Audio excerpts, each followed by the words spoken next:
BRS లో అసమ్మతి పెరుగుతోందా? ప్రస్తుతం ఈ అంశానికి సంబంధించి చర్చ జరుగుతుంటోంది.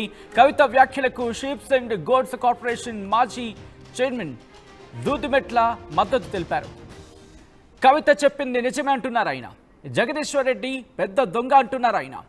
జగదీశ్వర్ రెడ్డి గాదరి కిషోర్ పై చర్యలు తీసుకోవాలంటూ ఆయన డిమాండ్ తెర మీదకు తీసుకురావడం జరుగుతోంది. ఈ మేరకు పార్టీ హైకమాండ్కు దూదిమెట్ల లేఖ రాశారు.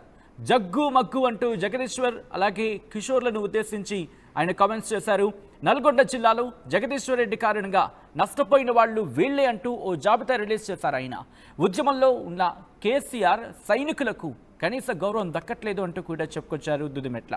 దానికి సంబంధించిన బిగ్ బ్రేకింగ్ న్యూస్ చూస్తున్నారు.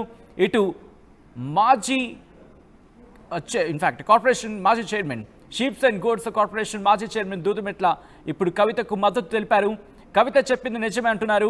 జగదీశ్వర్ రెడ్డి పెద్ద దొంగ అంటూ సంచలన వ్యాఖ్యలు చేశారు ఆయన. మరి ముఖ్యంగా జగదీశ్వర్ రెడ్డి గాదరి కిషోర్లపై చర్యలు తీసుకోవాలంటూ ఆయన చేసిన వ్యాఖ్యలు ప్రస్తుతం పెను దుమారాన్ని రేపుతున్నాయి. ఈ నేపథ్యంలో ఏం జరుగుతోంది? బీఆర్ఎస్లో తిరుగుబాటు మొదలైందా? తిరుగుబాటు బావుట ఇప్పుడు ఎగరైపోతున్నారు కొంతమంది నేతలు. ఒకవేళ కవితను సస్పెండ్ చేస్తే వాళ్ళందరూ ఇప్పుడు కవితతో పాటు వెళ్లే అవకాశం ఉందా? ఏం జరుగుతోంది?